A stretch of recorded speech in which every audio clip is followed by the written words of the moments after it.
So hi guys! Good morning kung morning dyan and good evening naman po kung evening. So yun guys, ipapakita ko po ngayon sa inyo yung aking maliit na paupahan na nagkakasukat ng 36 square meter. Binayaran ko po siya sa National Homes ng 430,000 at pinagawa ko naman po siya ng nasa 300,000. So watch out!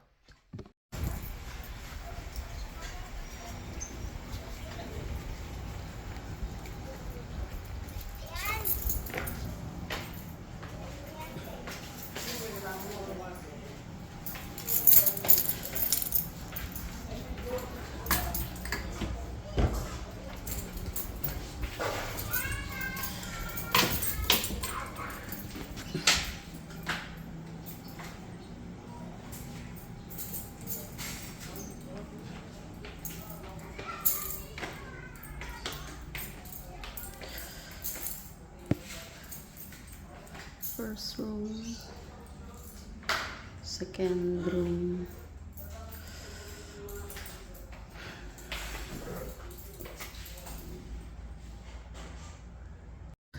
so hi guys, so diniscuss ko na sa inyo kung paano ako naka-save ng almost 1 million sa aking wedding preparation. So guys, sobrang biglaan kasi at ang daming nangyari. So pinili ko na lang na medyo na kasi stressful na and hassle na para sa akin at para din sa kanya. So during that time, yun yung available days niya. I think Tuesday or Wednesday. So hindi siya pwedeng mag-celebrate kinabukasan. So guys, pinospone namin yung celebration kaya dun lang kami kumain sa katabi ng Promenade Dasmariñas kung saan itinalaga ng munisipyo kung saan kami pwedeng ikasal. So yun guys, either kasi yan sa loob ng munisipyo or dun sa Dasmariñas Promenade kung saan nga nila itinalaga. So yun guys, after ng wedding, nakita ko nga sila guys, may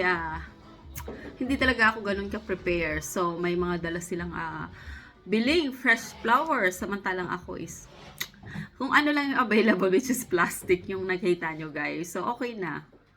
So, hindi na talaga ako nagpaka-hassle or nag-abala. Kasi biglaan nga guys. So, ako kumuha lang ako guys ng isang pares ng ninong at ninang at ng isa ko pang ninang na si Ate Edna. So, yun guys. So, yung witness ko is tatlo lang guys. And then, yung si Kuya Jojo, which is yung driver ni Yuha, nung nag-work pa siya dyan sa Philippines. Yun yung namin kasama namin at saka yung si Kuya Nilo at saka si Ate Del. So, yun guys. Sobrang ayaw ko lang talagang ma-hassle kasi hassle na para sa akin. So, mas pinili ko na lang talaga guys na maging simple ang aking pagpapakasal. So, yun guys, which is na-save ko pa yung aking tumataginting na 1M. So, yun guys. So, nilaan ko siya sa isang paupahan dyan sa Golden City. Binili ko siya ng so, na-save ko yung 1 million on 1 million. And then, binili ko siya ng, sa National Homes ng 430,000. Kasama na guys yung litigation doon na 57,000. So, ngayon pinaayos ko siya guys ng almost 300k kasi nagpagawa ako ng aparador. And then, aparador. Cabinet. Yes. Aparador is cabinet, diba?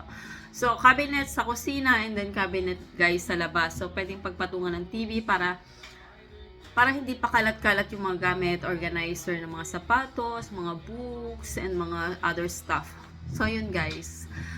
So, ganun ako siguro naging practical. Mas pinili ko na ilaan siya sa paupahan na lang na nagge-generate siya ng 6,000 per month. So, guys, sa kagaya ko na ang dami ko na kasing napagdaanan sa buhay.